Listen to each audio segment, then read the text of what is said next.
Улсын хурлын аврын чуулганаар татварын багц хуулийн төслийг хэлэлцэн. За хуулийн төсөлд нэмэгдсэн үртгийн албан татварын буцаа олголтыг мөнгөн дүнгээс шалтгаалan 20-100% олгох, хувь хүний орлогын албан татварын хөнгөлөлт эдлүүлэх зэрэг заалтууд оруулжээ. Мэдээллийг эдийн засгийн болонд сэтгүүлч Уянга дэлгэрүүлнэ. Үзэгчтэй орой мэндийг хүргэе. За тэгэхээр нэмэгдсэн үртгийн албан татварын буцаа олголтод 10% татвар төлөөд бид бүхэн 2% буцаа олголтыг бол авдаг. За тэгвэл яг энэ боловсруулж байгаа шинэ хуулийн төсөлд болохоор тухайн бүртгүүлсэн баримтын, худалдаа авалтын мөнгөн дүнгээс нь шалтгаалаад буцаа олголтын хувь хэмжээг нь өөр байхаар оруулж ирж байна.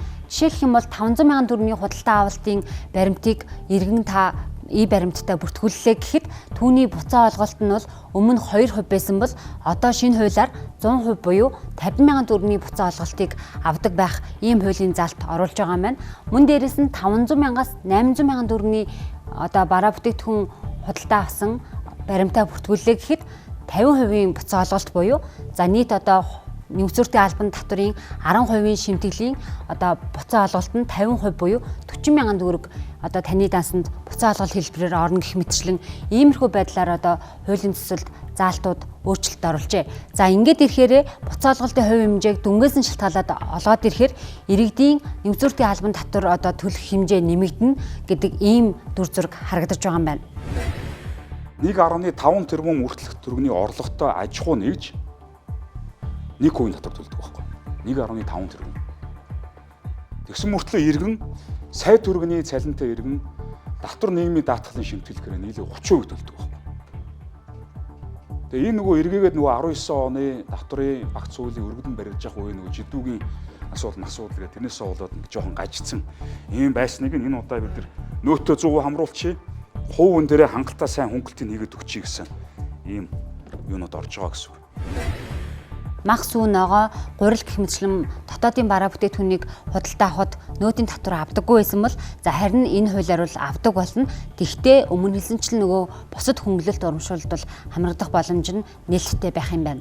Өмнө дурдсанчлан нөөтийг ийхүү тодорхой хэмжээгээр хөнгөлөөд ирэхээр за бүх нийтээрээ нэмэгдсэн үртгийн албан татвар төлдөг болж эхэлнэ.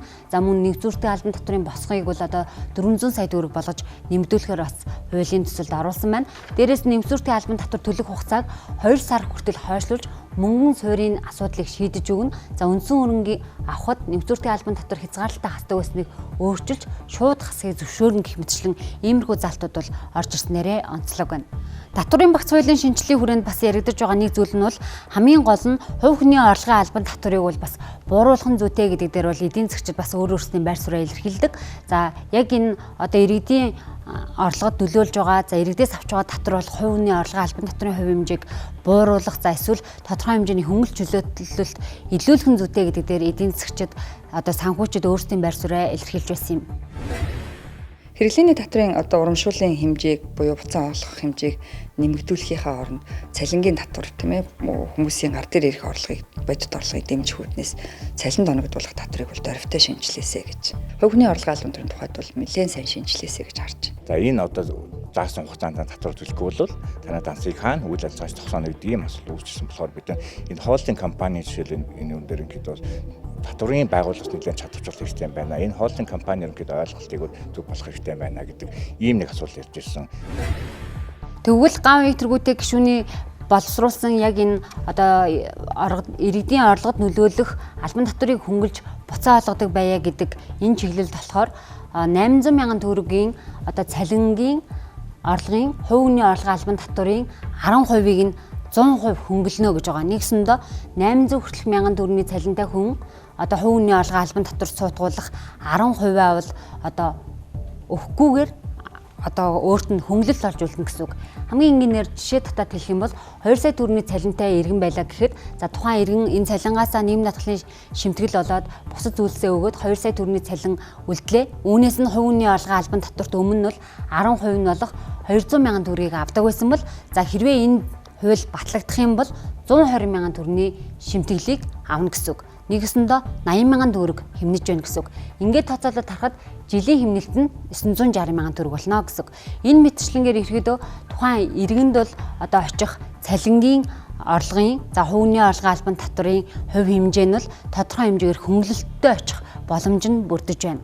Аж ахуйн нэгж байгууллагуудын хувьд жилийн 2.5 тэрбум төгрөгийн орлоготой бол 1%-аар татвараа төлнө.